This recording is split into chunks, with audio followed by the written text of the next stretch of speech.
Welcome to Positive Filter with your host, Philip Wilkerson, a podcast that focuses on friends, family, health, and career with a little self-help around the way.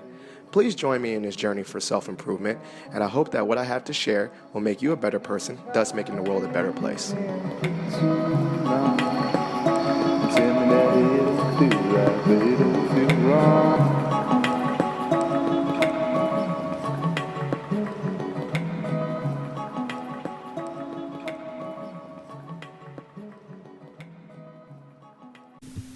All right, hello, ladies and gentlemen, boys and girls. Wow, that's really loud.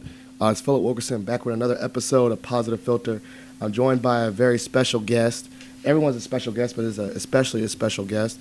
But before I go, it's Ill Phil, a.k.a. the Prince of Positivity, a.k.a. Ill Phil, a.k.a. I got Austin, Texas on my leg, a.k.a. I'm in my basement with my friends, a.k.a. Merry Christmas. But I'm joined by a very special guest. I'm going to let him introduce himself right now for the listeners. All right, appreciate you, Phil. This is Matt Goff. I got to go to these AKAs, I guess. AKA Mr. Goff. Oh. AKA Mr. Motivational Monday. Oh. Yeah, that's about all I got. Yeah, AKA G-Man. I want to make some. AKA he's in my basement, too. There we go. AKA he sips on the bourbon. So, I thought the appropriate title for this episode would be All-Star Dads Part 2. One, because you're an all-star dad. Appreciate that. 100%. And two, I thought the last episode where we talked about it was we're both young parents, and we're mixing the balance between being young parents and chasing our career dreams. We're very young in our career. You know, we're not there yet, but we're gonna get there. Now, let me back up.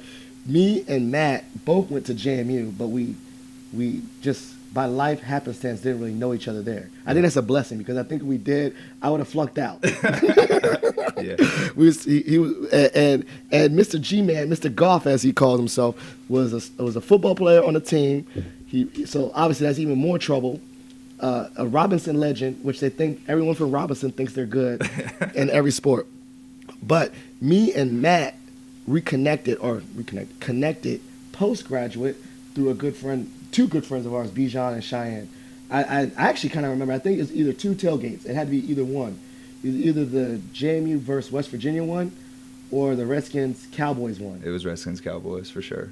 Was it there? Yeah, absolutely. And Bijan brought me around y'all. Yep. And y'all thought y'all was going to talk trash to me. And I really didn't. Obviously, I was like, yeah, y'all suck. I said, yes, we do. But then we reconnected. We became good friends. We shared bourbon.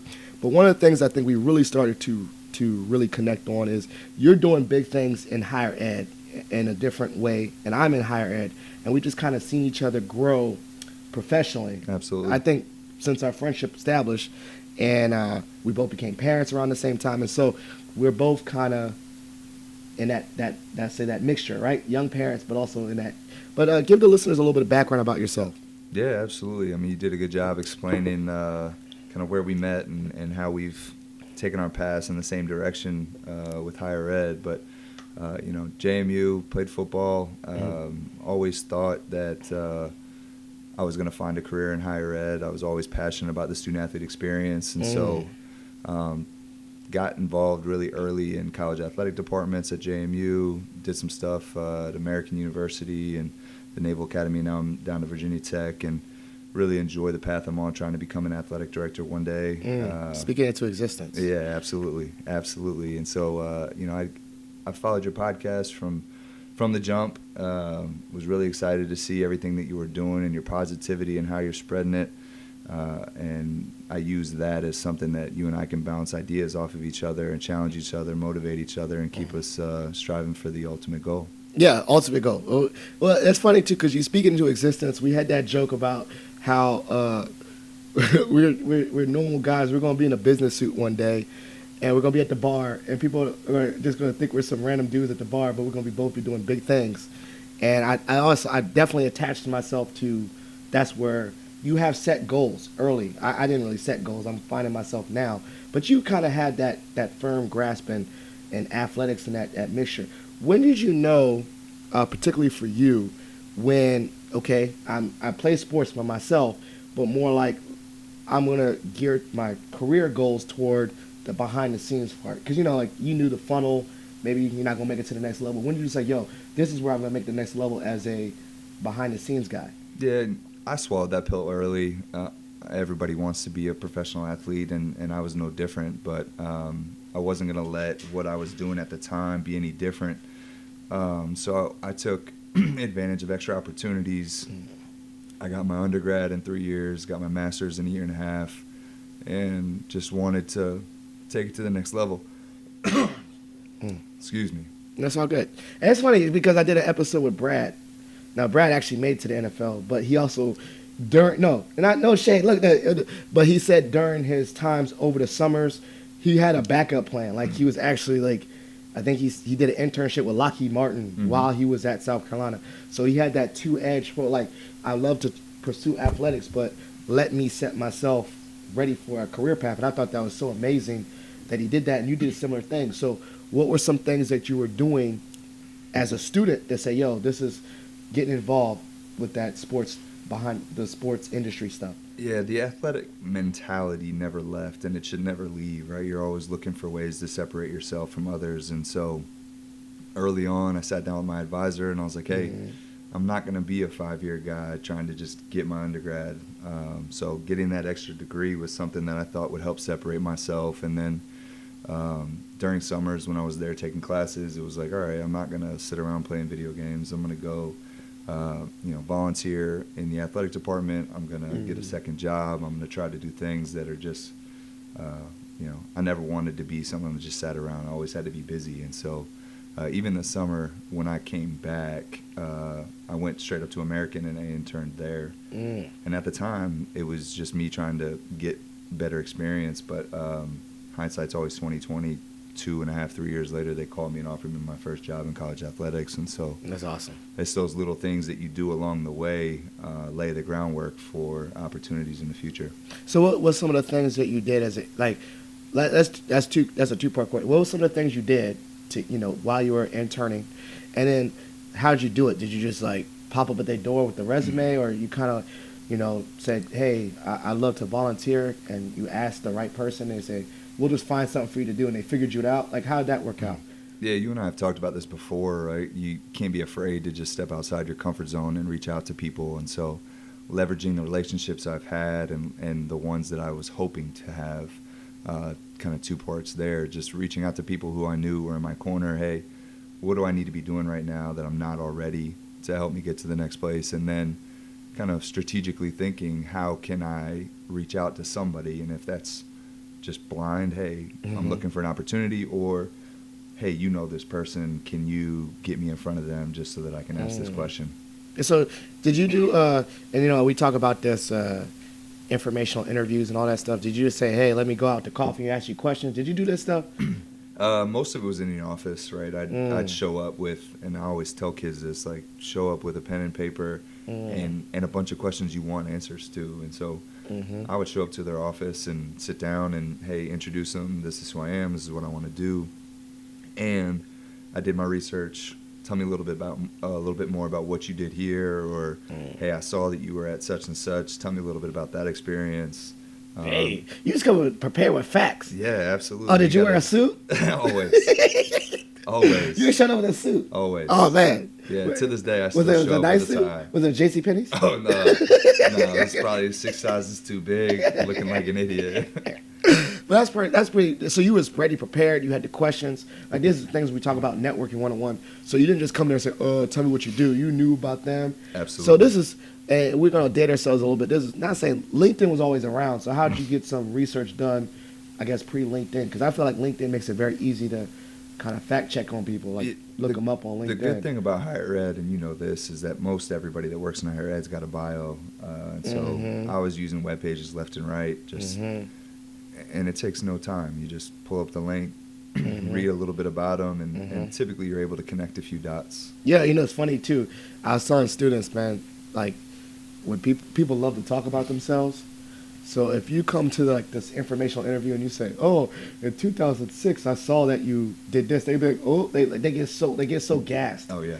And it was just showing that you're prepared, and then you could just throw in your questions after you ask. Like they're like, "Oh my goodness, this person know about me," and like literally all you did was just like state some stuff that you knew about them. Which probably took you 3 minutes Yeah, to do. I used to do that show before. If I had to do like a quick, if I was having coffee with someone, like I met someone that was higher up than me, which a lot of people, I literally just look them up real quick and I do some mental notes, Mm-hmm. and then I ask them random stuff that's not even related to career, like, oh man, I saw that you're from South Carolina. I love South Carolina. And just say something like, Yeah. you know, like try to build a connection and ask questions like normally not even ask career questions. Sometimes I ask people about their kids and family first, but then I incorporate it. Do you do a little bit of that too? Absolutely. You know, another thing in bio is his family, right? So some people say they got a kid or they're originally from this hometown, and so that can allow you to connect dots that wouldn't really come up in a surface level conversation. That's awesome. So you're doing this, you got the connection.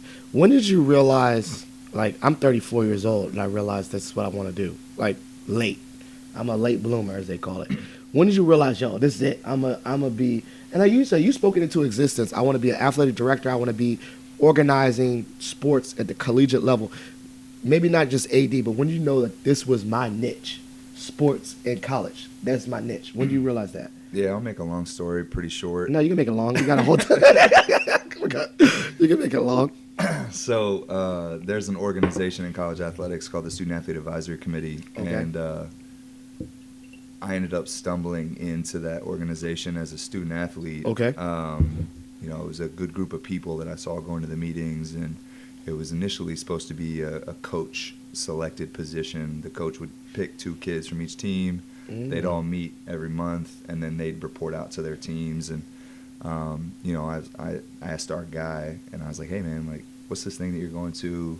It seems like something I'd be interested in, just to try to hear a little bit more about what's going on amongst all the teams, amongst college athletics." And went to my first meeting, showed some initiative, enjoyed the people, enjoyed the process, enjoyed the goals and the vision of the organization, and it took maybe 6 months before they asked me to serve on the Faculty Athletic Advisory Committee. This is at JMU now. Yeah, the Diversity Committee. Then I was also selected as the Conference Student Athlete Advisory Committee member, and then even the National. So I represented the whole CAA as the student athlete on that panel, and it was a great opportunity. And you found this on your own? Yeah, again, it was just showing initiative, showing interest, and everything's about timing, right? And the person rolling off all those committees ended up being an open position, and they're like, "Hey, this guy's showing initiative. Let's keep him engaged." So you approached JMU, whoever athletics, and said, "I heard about this. Can I be the representative of the football team?" Did they have a representative from the other teams too? Yeah, absolutely. At JMU, but then they did the JMU level, and then there was a regional level. How does this level Yeah, up? so basically 2 kids from each sports team at JMU are the voice for their team. For their team. Okay, Yep. got it. I've got that. So you come to the meetings, you're the voice of your team. Then Yeah. there's somebody that's on your entire SAC, your Student Athlete Advisory Committee, that goes and serves on the conference level. For the whole conference. Got it. So you're the boom, boom, representative boom. for JMU. Yep. And then there's one who's selected to represent the entire conference. For CIAA. Boom, For- boom, boom. for Levels. CIAA, yeah. Boom, boom, boom. And then if you go to a national conference, they got one person from the SEC. Yeah, so there were 31 of us sitting around a table representing all of the conferences. Hold up, in you did the Division I. conference level. I did the NCAA level, yeah. Sheesh. I mean, that was pretty loud, the sheesh, but that's crazy. So did you get that? Did you get the CIA level after 6 months? You had to do a little bit of leveling up and learning just- about it first. Just letting people know that I was passionate about what was going on and meeting the right people. And it was about six or 9 months. It was. So what year was this? Your freshman? I mean, not your freshman year. It was obviously. the second semester of sophomore year is when everything Sophomore started year. to snowball. Yeah.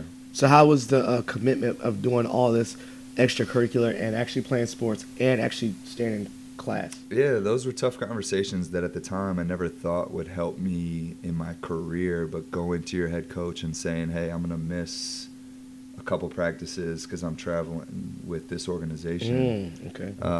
to a meeting in Indianapolis or a meeting in Dallas or a meeting in San Diego. I mean, we were all over the place. Those were tough conversations, and you know, at the time, you don't think about them as like, oh, you know, this could impact anything, right? But it was something that prepared me for future conversations with bosses of, hey, I gotta make myself better as a person, as a professional. And it may not be better at what I'm doing right this second, but it's going to help me in the future. So that's crazy. And then have you run into people that you've seen since college in that organization in real life? When I say real life, and like, hey man, I remember we was in college. Now you're at XY school doing it as a real job. Yeah, some of my closest friends in the business are people that I met on that committee. And the cool thing is, people roll on and off, so you have connections from the beginning. Like some of my buddies at North Carolina are people that I met in the beginning of my time there, and then there's people that I met at the end, and someone at Georgia, like they're all over the nation. All over.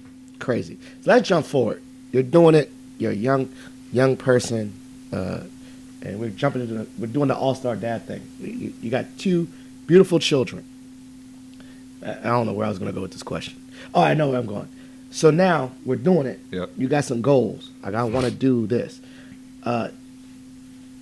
Jumping forward, how's being a father really? I don't want to say derailed, because I feel like it's elevated my goals. How's that balance been so far? Yeah, to your point, elevating the goals, it definitely narrows your focus. Yeah. You got no much time. Yeah, exactly. And for the listeners, how old are your children? So my son Camden is almost 4. He'll be 4 in March. Same and one. my daughter Kinsley just turned 2 this past September. See, we're both in the thick of it. Yeah. Literally, I guess 1 year apart. So now you got your firm. You're like you just said, you're at Tech, but you got the 2 young children. But now I see you're a very involved father too. So you balance that. Because, you could say, I'll chase my career goals, but I don't see my kids at all. But I see you see your kid. How do you balance those? Yeah, just like you and Maggie, Chelsea and I have known each other forever. And so when I started going on my career path, there was this, I want you to be a part of every step of this journey. So know that this is what we're getting into. There's going to be some moving. In the beginning, I moved right after college to Indianapolis. Then I moved to Detroit. Then we finally got married. I took the job at American, so I was here, local. Yep. Stayed local at the Naval Academy, and then I was like, hey. And he was doing a crush. And when I say local, let's be real for the listeners. He's saying local to Northern Virginia, but he was commuting all the way to Annapolis. Yeah. Hiking. Yeah. Okay, but you're local. Yeah. Local. And then to your point about being around and being involved, the sacrifice that I was making to drive those 55 miles each way were sacrifices on time with the kids once they came. So I took an opportunity down at Virginia Tech because not only was it going to help my professional growth, but it was going to give me a little bit more time with the family. Yeah, I mean, once you're commuting from Blacksburg to Blacksburg. Yeah. Or Christianburg, whatever. 9 miles. Not even 9 minutes. 9 minutes. No, I would agree with you, because we're talking about the young parent thing. I remember particularly when I was working in D.C., I could see how far I was going, but it took me just to go from where we live in Northern Virginia to get into D.C. took me an hour and a half.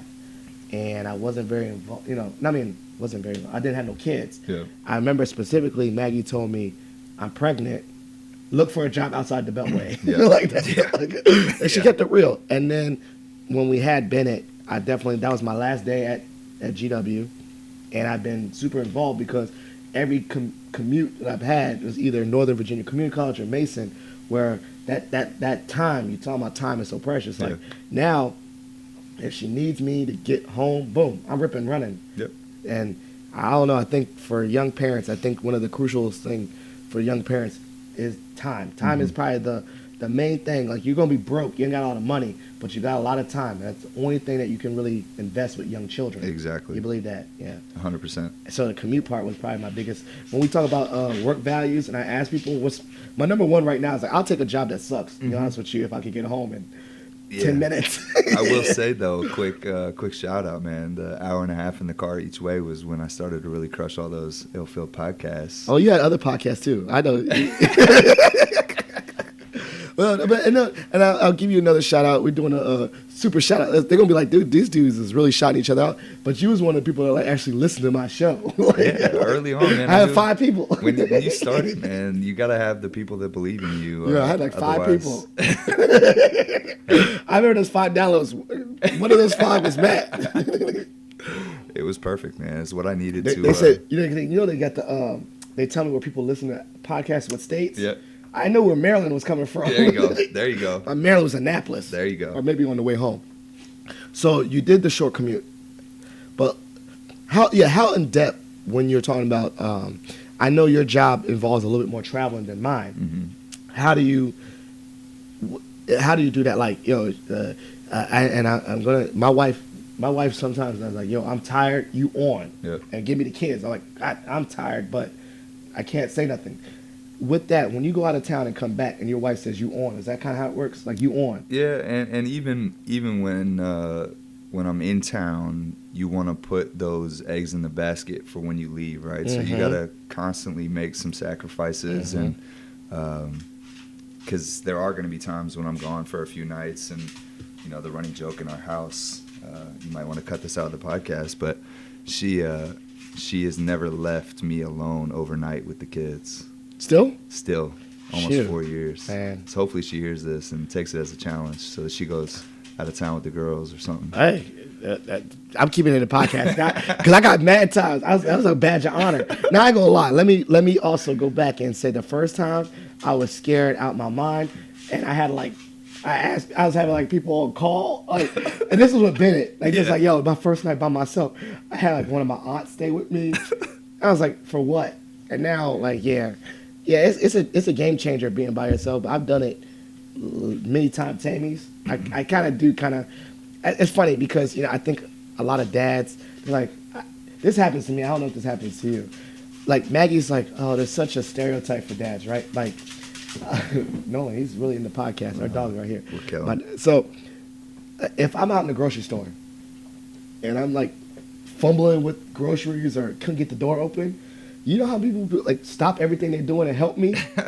And my wife is like, when I'm by myself with my kids, no one helps me at all because they think some dad is helpless. You know what? I don't take that offense. I be taking all the help. Oh, yeah. I be handing my kids off to random people. Hey, it takes a village. Yeah. So, my first night, I remember my first night, I'm like, yo, all the help. I had Maggie's mom online. I was ready. I was like this. Then after a while, you just do it. It's no big deal. Yeah. But it's a total different mindset. Dads, I remember specifically on the opposite end, when Bennett was born, literally born, I was gone for a week. Literally, my first job, when I started a job at VCU, he was born, and I had to go down to Richmond for a week of training. Jeez. Boom. And I think that's kind of normal for dads. Mm-hmm. Dads can bounce anytime they want to. So in regards to chasing your career, I think dads get a little bit more wiggle room. Because moms, give a shout out to the moms. They have to do this, well, who am I as a mother and my career? And then some of them never go back to work. All that stuff. The assumption is with a dad is you gonna work. Yep. And the dad is your side gig. You know what I'm saying? You don't have to focus on being a dad as much. But on the flip side is, even with that stereotype of society saying dad's secondary, for me, I almost took a chip on my shoulder, I'm going to show the world professionally I could do it. I could chase my career goals and be a super involved dad, because I was like, no one could tell me, I don't know anything about that. So I'm changing the diapers and doing all that stuff. But yeah, I don't know. Do you have that kind of chip on your shoulder too? Absolutely. I know. And I also want to make life easier on her as often as I can, right? So, bath times, bedtimes, early mornings. You and I always used to joke around about the donut runs, man. Yes. Whatever you can do to get the babies out of the house, try to give her a little bit of rest. She's probably laughing right now, thinking, I'm over here right now while she's finished and putting my son down. But, you got to make those challenges. You got to make those struggles. You got to do it together and bounce back and forth. No, I definitely agree with that, because I say make it easy on her. One is because if your wife mad at you, kind of sucks for everybody. Yeah. Happy wife, happy life. Yeah. And I said, what's this? Someone said the other day, oh, what about the man? Happy spouse, happy house. I said, bro, we ain't playing that. No, it's still happy. No. You'll never hear that come out of my mouth. No. What about my happiness? That's why we got the podcast, right? What about me? No, I don't even try to. You wish let those words come out of my mouth. What about me? No, shout out to the women. But I definitely think the balance has been different. I definitely know that I've gotten a lot more, and something I haven't taken it for granted, because I know a lot of dads get a lot more wiggle room. Mm-hmm. Honestly, they get a lot more wiggle room to chase your career and be a father because I think it's more societally, like by society, it's more standard, right? Like, but I don't want to go so far career wise that I met guys that's like, yo, I don't even remember. I didn't do nothing. Like, Yep. literally, I woke up, my kids as teenagers. I was Mm-hmm. like, yo, but then they got the top, but they got the top jobs though. Yep. So they definitely, what they put their energy into, they succeeded. Mm-hmm. But I was like, I don't know. I just never thought that never felt well in my stomach. Yep. How about you? Yeah, I definitely don't want to be somebody that has to sacrifice in one area to be better in the other, you know? Mhm. It's one of those things like we mentioned earlier on, narrowing your focus, you know? When you first start as a parent, when you first start as a professional, all these things are giant funnels of opportunity and success and things you worry about. But the further you go, it's, all right, you know, how can I be better at this today? How can I be better at this today, right now? And make the small steps a lot more focused and intentional than when you're first starting out. And it's like, all right, you know, I got to do all these things. I got to make sure that my son has this and has that, and now my daughter has this and that. And it's like, no, like those are things you want for your kids, but here's what they need. Yeah. They need you. They need you now.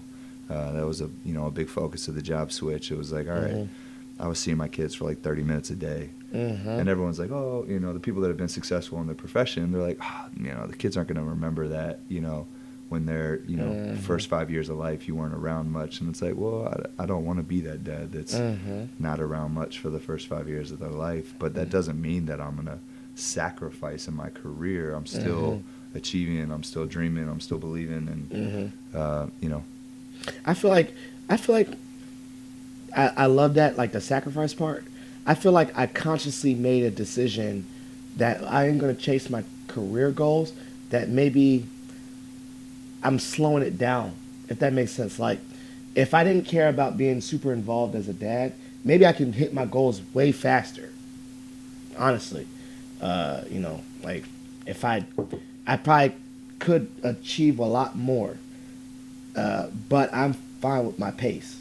That makes sense. Like, Absolutely. I feel like if I were to consciously be less involved, then I consciously know I'll make my wife a little bit more upset and put more of a strain on the marriage and put more. It's almost like I know I'm dumping more on one person, hoping that she'll just understand and just eat it and take it, which I give a lot of shout out to the women that do know that they have a husband that's like going to be like the best lawyer in the nation, right? Like, they know their husbands is committed to a profession and they're going to get a lot accolades, but then at the sacrifice that the mom is literally doing everything for the kids. And so I know consciously, like, I've seen people that like, wow, like they're my age and they're way more accomplished, but I know consciously now, because I'm a parent, I know what they sacrificed. And quite honestly, I look at it, I was like, I don't want to. I was like, okay, good for them. And I give them a little slow clap. And I'm not doing that to be petty, but I'm just saying, like, I'm really firm in that I don't really care. Like, that's not something I want to do. I couldn't agree more. And then flip it on the other side, right? The professional side. There's going to be times where you see people that may be struggling or sacrificing a little professionally, but you think about how much they're around their family. And so I appreciate organizations, and I hope that when I'm a leader, you know, one day that I'm able to look at those people who are investing just as much time in their personal life as they are in their professional life, that I'm not looking at it as a sign of weakness. See, I love that. I love that, actually. Going deeper than that, because I was thinking about that too. Like, I thought about, there's a couple people in my job that maybe won't get all the awards, maybe not even be the top performer. If there was a salesman, they don't hit the best numbers, but you know, at home, everyone's taken care of. Yeah. So it's like they made a conscious decision that's not that important to them. They're going to job, get a paycheck. They're doing, that's saying doing the bare minimum. They're doing enough not to get fired, but let's say mediocre at work, exceptional at home. At what point I kind of value that. Like, I can't shade them. Yeah, I agree. I think at some point you got to get that as close to a balance as possible, right? But, you know, early on in my career, just like most of us, you thought that you were the best at everything you did, and you were gonna outwork people and run 100 miles an hour, and that was all a goal to get to the top. And I used to, selfishly look at people who were making family sacrifices. Hey, I can't go to that event tonight because I got to go to my kid's game or whatever. And at the time when I was, 22, 23, I was like, God, this guy, he's never going to succeed, or he struggles and blah, blah, blah. But, now that I'm a father and I see myself in those shoes, it's like, I wish I could take back how I felt about him at the time and respected him a little more for, taking time out of work to go be a dad, just like you're expected to, take time out of your family to be a professional. Like I said, that balance. And I love that. I mean, one of the things that kind of hit me in the gut one time, I remember my boss was checking me, and I could put her name because it's Tracy. She was checking me one time because I was doing all these night events and stuff, and she was like, Philip, are you making sure you're going home? Are you making sure, like, she was checking me, like, are you making sure, like, you're helping out? And I said, Tracy, I'm trying to do good. I'm like, I'm trying to be the man here. I literally said, trying to be the man. And she told me, and it kind of hit me in the gut. She said, what good is being the man out in the world, in the streets? Yep. You're not the man at home. I was like, oh, she punched me right in the gut. And I, like, stuck with that. I literally try to remember that quote, like, in the back of my mind, like, okay, I definitely want to have achievement. I definitely, honestly, I definitely reach for external confirmation of my job. This is the first time where I've been really appreciated at work, and people said I'm good at something, so it's addicting. Like, dang, employee of the month and all this stuff. Yeah. But then at the end of the day, I was like, yo, but how much am I sacrificing? And I really catch myself really bringing myself home and saying, okay, I really have to dial it back and say, okay, I'm gonna do X, Y, and Z, those night events. But if I'm doing this, and this, how many nights out of the week that I didn't get to tuck my kids in? They literally didn't see me. All they saw me was the 30 minutes in the morning, and by the time I got home, they was already asleep. And if it was like, yo, that was 4 out of 5 weeknights. It's like, oh man, that kind of don't sit well.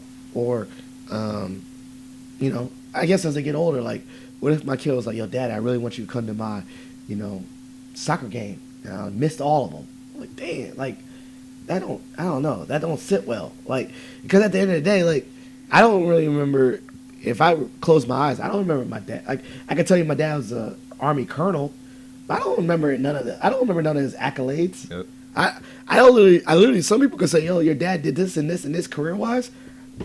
I had no clue. Like, your kids don't remember none of that stuff. You're like, no, they remember if your dad came to something, like. Agree. I remember that. So I know I'm really trying to find that balance, because at the same time, me, and we're motivating each other, is also I don't want to be mediocre in anything. So I don't want to be the guy that's like not just that analogy. I don't want to be like, if I'm not going to be number one in sales, let's say we had a sales goal. Okay, maybe I'm not going to be the number one guy, but I definitely don't want to be the bottom line. Absolutely. I want to be like the top 3, you're doing it, and you have a commitment to some kind of excellence. So it's like I'm really struggling with finding excellence in career, but also excellence at home.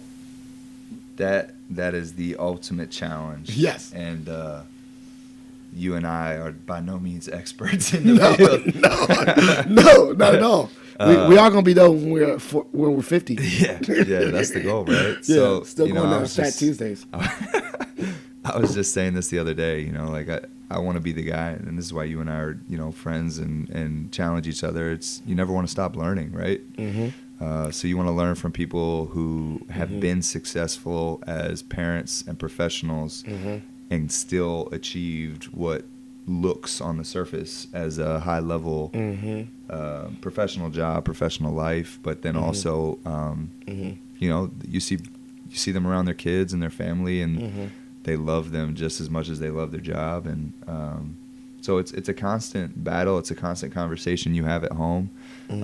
Chelsea and I talk about it all the time. It's like, what if I got a phone call for a professional opportunity to go to Florida or to Georgia or to Carolina?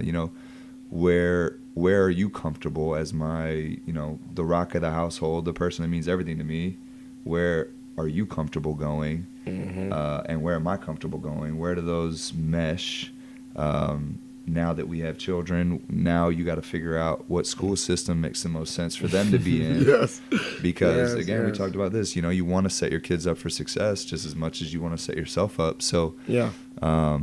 finding a place where they're going to find friends and find a teacher that's going to help them. That was, to your gut punch thing, I was thinking about daycare the other day, and I was like, man, these kids are spending 8-10 hours a day with someone that we trust wholeheartedly to provide them with values. We're doing that at home, obviously, but for 8 or 10 hours a day, which is 80 to 90% of their awake hours, we're providing these people the opportunity to really impact our kids' lives. And so, back 10 years ago when I was like, oh man, these people are selfish going private school route or whatever. Oh yeah. Those conversations are real and they're starting to happen. And so you got to constantly pick other people's brains and say, all right, how can I really set my kid up for success? I mean, I'll be quite honest. I can't move. You know what I'm saying? Like, no, we already had the discussion. You talking about that job, the dream job. I literally said something like, yo, hey, I got this job. I got this big job. We're going to move to Texas. She's like, hell no. That's the end of that conversation. That was it. Roll the credits. That's it. I had to live in Northern Virginia because the family, the support, the friends. So I'm chasing my career goals in the DMV. I got to chase. And that's the real. That's when you said that, John. Like, with athletics, I think with higher ed in general, like, you can work in any college. There's colleges all over the country. Sorry, Philip Wilkerson, you're working in Northern Virginia. Like, my wife is like, this is one, as she put her foot in the sand, in the ground, is like, we're not, because I think that's a strong value of hers. And at the end of the day, too, I'm like, well, okay, then, I'll work away. And that's where I had to socially engineer. Okay, if that's the case, if I can't leave Northern Virginia at 703 and I have career goals, how can I reverse it and say, okay, and I set those lines like, okay, it's got to be in the DMV, it's got to be in this pocket, it's got to be this industry. And it's almost limiting to myself, but not really like, okay, I have to chase my dreams, but my dreams are in this box. Yeah. And it's not bad. I'm just saying it's got just realistic expectations. Like, absolutely.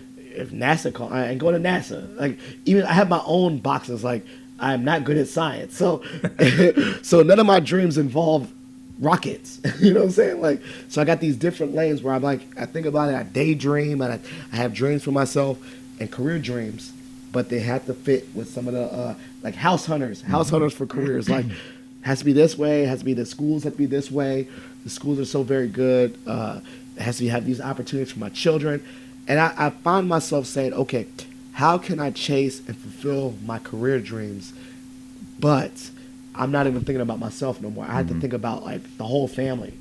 Like, I make career decisions based on organic family stuff. You know what I'm saying? Like, that it's a great segue into something that I'm sure you talk to all the kids you talk to about, but I also talk to the people in my profession. Like, if you haven't, and this is going to change from when you're 22 to 32 to 42, but if you haven't sat down and lined out what your values are, there you go, and align them. And you said it, right? Maggie's, one of her big values is family and being around family. And Chelsea and I did this early on in my career, and it's changed as we've had kids. Like, these are the places we're comfortable going. This is the job responsibility that I really want for my professional growth.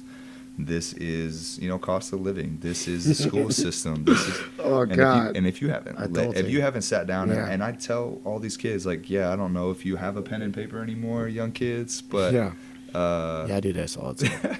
I do this too. But write it down, right? Write down what's important to you, right? How much money you want to make, right? Yes. Write all these things down. I had my 5 non-negotiables. Yep. And they changed, like you said, and it was like short commute, work-life balance, the opportunity for professional development for myself, opportunity to work with students and help others, and I can't remember the last one, decent money or something. I don't know. But, And I have a checklist. It's like a matchmaker.com. Yep. And my dreams are still have to be matched with Matchmaker. Like, you know, I can get my dream job today. I thought about that too. I was like, I can get my dream job today and say, you know what? This is everything, but it's in Alaska. Mhm. Well, sorry, that's Yeah. not it. Yeah. like, oh man, like I ain't going to Alaska. And it doesn't suck, but it's like I know in the bigger picture, it's like okay, that would have fulfilled me individually, Uh-huh.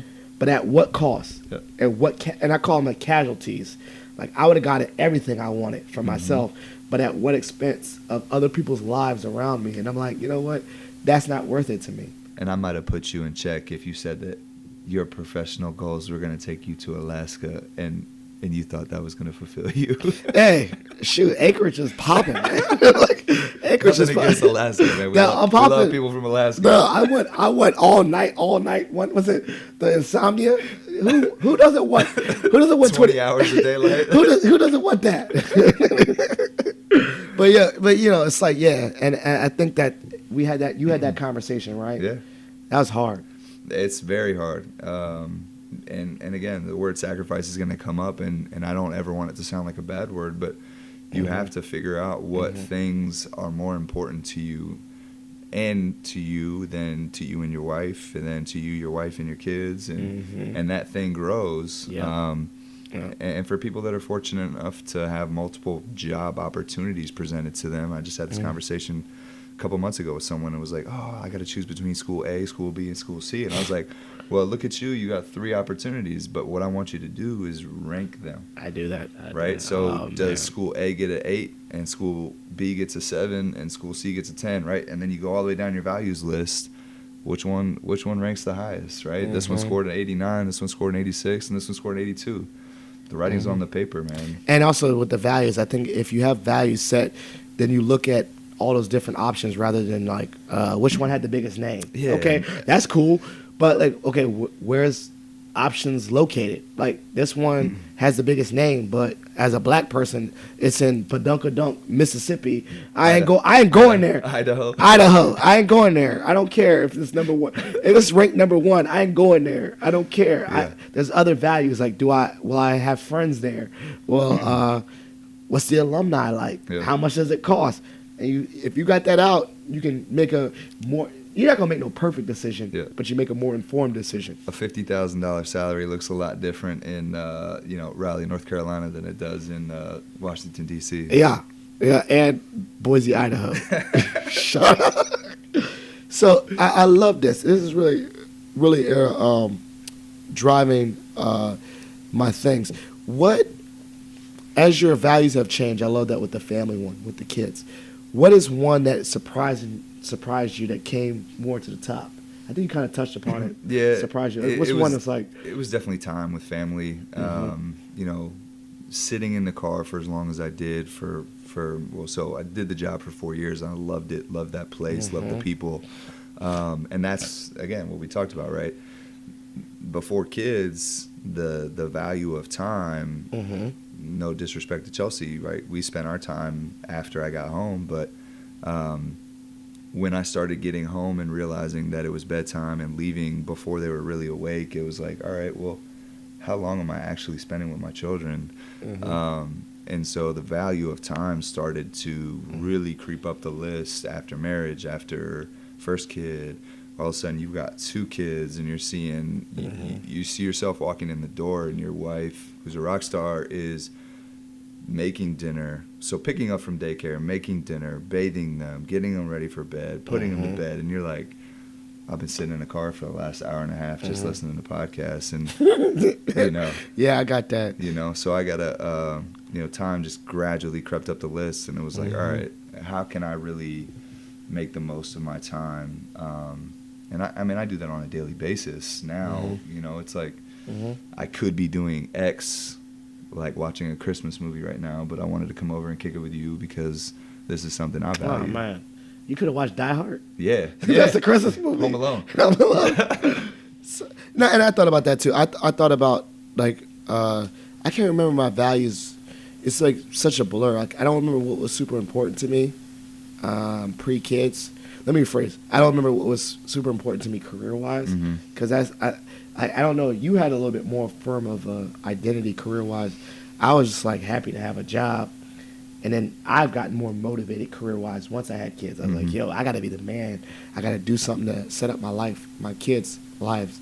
But I think one of the things that really surprised me the most so far for me has been the commitment to that balance. And I'm really working on it because now I finally got that spark of being super, like, taking on things and saying yes, yes, yes, yes, saying yes to a lot. And I think 2019 has really brought that to focus. Like, yo, you can't say yes to everything career-wise because people like you. And I've almost had to really learn, like, just because you got invited to something and it feels good to be invited, I can't say yes to everything. You're hitting home right now with me. You know, the word we haven't actually mentioned yet is selfish, right? Oh, so yeah, it feels good.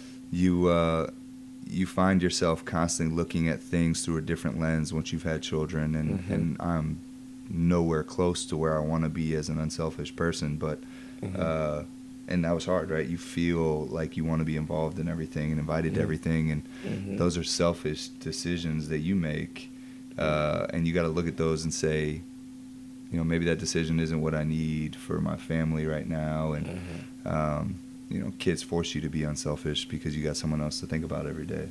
I've through meditation and really slowing myself down, I used to find myself getting a little bit angry, like feeling like a little bit of resentment because I felt like mentally I'm like in career wise. Remember we were talking about the pace? I feel like I'm finally in the groove, and I'm playing catch up to all the people that are, as I told you earlier, that already were killing it professionally. And like, I'm finally getting it. Let me catch up to them by doing all this. And you're not letting me catch up. Yep. Family and kids. And then I realized that, like, what I'm trying to slow myself down is like, I get, it's not going to go nowhere if you really think about, like, if I do my job very effective. And what I'm learning now is how can I be a little bit more smarter with my time. Yeah, so I shout out to my mother-in-law. She just showed me a book 2 nights ago. It's a simple kid's book, you know, I don't know, 15 pages or something. And it's about these 3 questions that they want to get answered. A kid wants to get answered. And to jump to the end of the book, it's like the most important question, or most important time is now. The most important person to talk to is the person you're with. And then, like, the third one was something about enjoying the time with the people you're with. Right? Yep. So it's like, so often you're worried about what's next in your life, where you're going, who you need to be getting in front of. You know, and I find myself doing this all the time. I'm texting people like, hey, let's do something tonight. Let's do something tomorrow. What are you doing next weekend? What's going on? Who's doing this for the game? And it's like, you know, you got these 3 people right here that are the most important, and the time with them is important, and so you always have to ask those questions. I mean, that's it. It's living in the past is regrets, living in the future is anxiety and all that stuff, and living in the present is your best moment. But at the same time, I'm like, dang, man, I'm trying to go. You know, I got things to go. I got places to be. You and me both. And I feel like I got to rip and run. I got to let me just do. But then it's hard. It's hard to slow yourself down and, like, really just do not say do nothing, but, like, I had a really good day solo wise with my kids. Maggie, like I said, got to enjoy herself, get a massage, and it's be out. And I was like, I can handle it, you know. And I was like, and I thought about it in my mind. I thought in my mind as like, if I had an accelerated pace in my career and didn't lay down that foundation, I'd have been totally off kilter. Like, what do you do? Like, what did I do with the kids? How did you die? Like, you know, like that. And so I was like, it's almost like you can reflect now. I'm like, oh, that's why being so hands-on early was good earlier, because now I know what I'm doing. Like, am I perfect? If the kids go out with mismatching socks, yes. But I'm like, I'm comfortable. I know there's a lot of dads out there that, like, if their wife was like, yo, I gotta go, I need to get away from you and the kids, do it. they would have freaked out. Yeah. Now if Maggie's like, yo, I literally need to get out my face. I need to go out with my girls. Yep. I'm gone. I'm like, all right. I literally say, okay, and I'll figure it out because I've gotten that practice. Absolutely. So I'm glad I got that balance early on. You know, I still want to be the man on campus and get money and all that stuff. But I'm like glad that I was able to do those early years, as you said, because I don't think many people realize the fruit of that on your psyches early on. Like now I'm very comfortable. Where I know a lot of dads probably couldn't say that because they didn't do the early stuff. Like, what do I feed them? Oh yeah, they'll eat pizza. Yeah. Like, oh dude, I'll never forget the first time I was changing a diaper, man. I had to lay that thing out, and I pulled from the other side of the tab and ripped the sticky part right off the diaper, and I was like, well, this probably won't work.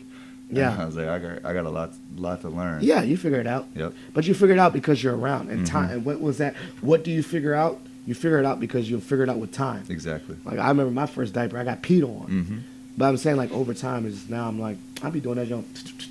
Yeah. I've been taking miles all over the place. They be thinking I'm a single dad. like, you see all that pictures? I took them to graduation. They're like, what are you doing here? I was like, I got my kid. I was like, I want to come support the kids I was supporting. But I figured it out, and like my wife was like, okay, are you sure you're gonna take them all day? I said, we'll be okay. Yep. Trust my plan. My plan wasn't perfect, but I figured it out. Yeah, I took them both to a trampoline park the other day, and I was like, this is chaos. Why would you ever do this? Yeah, I did it too with a Nats game one time. I was just sitting in the car, and I was like, Chelsea told me to take the kids, so I'm going to take them to a Nats game.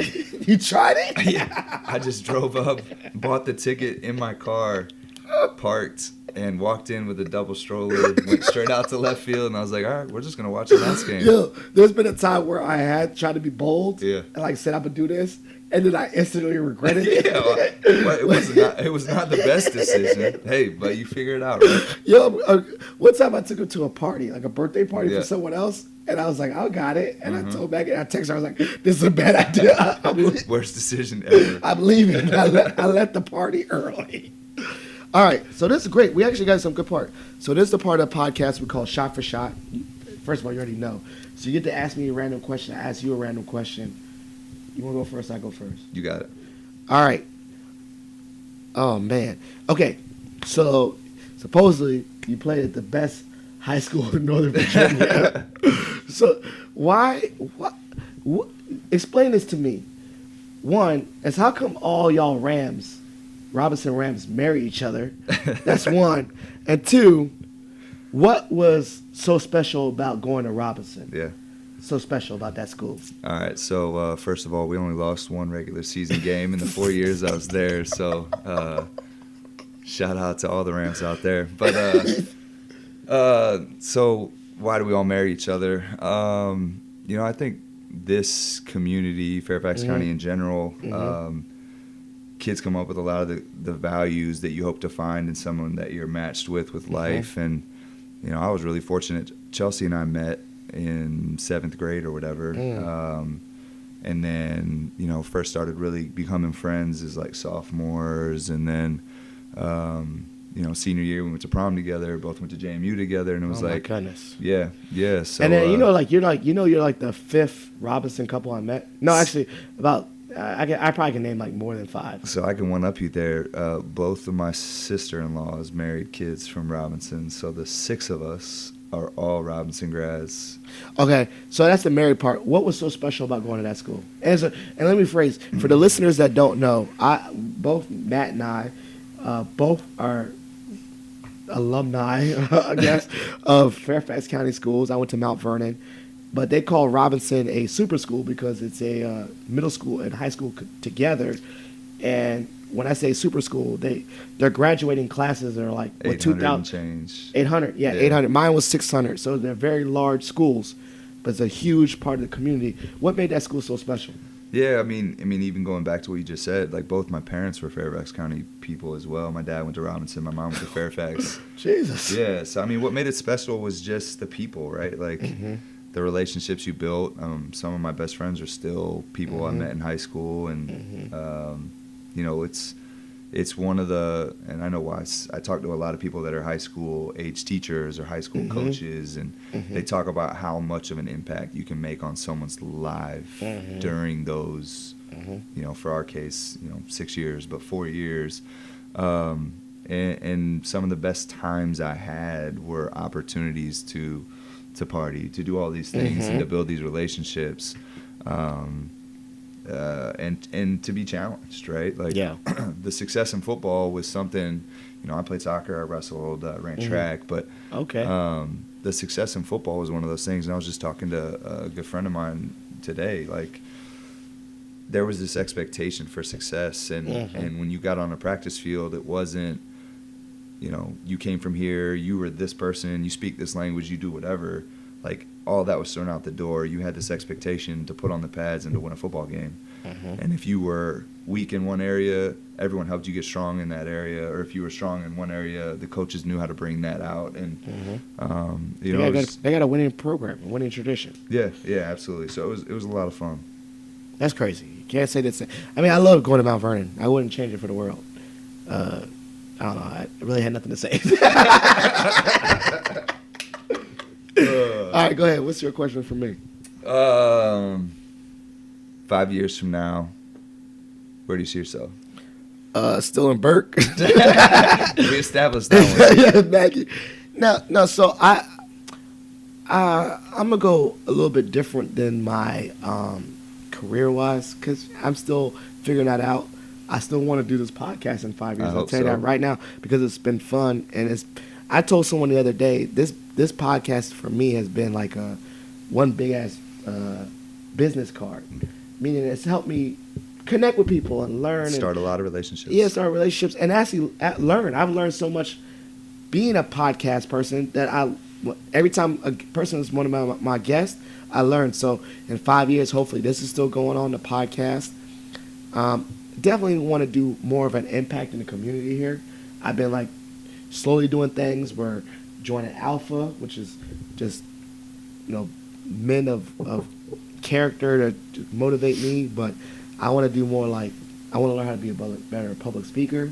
So hopefully in 5 years, I want to talk at a graduation or something. Like, I want to talk in front of a lot of people. A lot. Yeah, I don't know why. It scares me, but also like makes me like excited. So I want to do that in 5 years. Like, one of my goals in 5 years is I want to speak to an audience of at least 1,000 people. I don't know what the topic is. I just close my eyes and I can picture 1,000 people. Yeah. And I'm not really that nervous. I'm just doing it. So that's what I want to do in 5 years. I still want to live in Burke. I still want to have this podcast. I want to continue to grow professionally, whether that's new extra jobs at my current job or another job, but I would say more roles, more supervision, more helping people. One of my biggest things too is helping people, like mentoring people. So definitely I want to continue to help someone that's younger than me grow. So I think those are kind of my 5 year things. And like be super, like if you want one that's really concrete, like a number is $1,000. Like, I want to talk to 1,000 people. Okay. On one stage, at one time. Part two of that question, it doesn't have to be answered now, but you got to think about ways where I can help you with all those. Get me in front of 1,000 people. I can organize that. Yeah, I'll come talk about anything. You can I'll come talk about like chasing your dreams and all that. Like, I'll figure it out. Like, talk about starting a podcast. There you go. I could do any. If you give me enough time, I've gotten to the point where I'm learning about talking in front of people that if I am confident in myself that if I get at least 3 weeks to practice and get confident, I can talk about anything in front of anybody. I like it. For at least 10 minutes. Don't think. What's longer than 10 minutes? Like, I can't do no hour-long speech. No. We got to get you on a TED Talk. I'm trying to. I know. So those are my goals. I definitely want to talk to a large audience and more rehearsed. People need to say I need to be more refined, less slang. I don't know what that meant. Someone told me that the other day. Hey, be the authentic you, man. I know, but I can't say I'm a. I was practicing the other day, and I go to Toastmasters, and they're supposed to do your ums and like count your ums and ahs and really work on your like how. And they were like, you didn't have that many ums and ahs, but you said I'm a. Like, I'm going to teach y'all something real quick. And I was like, I don't know if that's bad. Is that not professional? Nah, you're good. Like during this talk, during my speech, I'm a learn y'all something. When I listen to this, I'm gonna see how many amas you got in here. I got a few amas. All right. So we did a good episode. For the listeners, shout outs and plugs. So shout outs, obviously the floor is yours. Shout out me, anyone you want to shout out, and plugs. If there's anything that you're comfortable sharing with the listeners to follow you, shout outs and plugs. Yeah, absolutely. Find me on LinkedIn. It's just my name, obviously. There's a lot of Matt Goffs out there, but There's only one. One that works at Virginia Tech, Matt Goff 31 on Twitter. 31 was the college football number. Shout out to wife and kids for keeping me in check at all times. Shout out to the family. Shout out to you. Much respect for everything you're doing. Keep doing what you're doing. This podcast is great. And yeah, man, keep getting 1% better every day. 1%. All right, I can take that. Yeah. I think I did it today. Attaboy. 1. Attaboy. Not 0.5. I mean, I'm a full 1% all right, better. Good, as you should. I love that. Damn, 1%. That's all right. I'm gonna use that. Like Just 1%, wake up, man. Just wake up every day. I gotta do more. I gotta do more than just wake up. I gotta do one thing better. 1%. Yeah. Dang, you dropping dime on the last. I wasn't ready for that. well, you know where to follow this dude, and you know where to follow me. Positive filter on everything. I can't even. I'm like speechless. I want to put that somewhere. 1%. That's not. I mean, that's not a lot. But if you add a lot of 1%, over 100 days, that's 100%. I'll show you the video where I got it from. Quick math. Yeah. All right. Thank you so much for listening to the podcast. Positive Filter, Matt Goff. Follow him on the LinkedIn. I'ma come back to you later. Good. Peace. Peace. Thank you for listening to Positive Filter, a podcast that focuses on family, friends, career, with a little self-help along the way. If you enjoyed this podcast, please share it with your family and friends, and like the Facebook page, Spreading Positivity of Movement. Thanks for listening.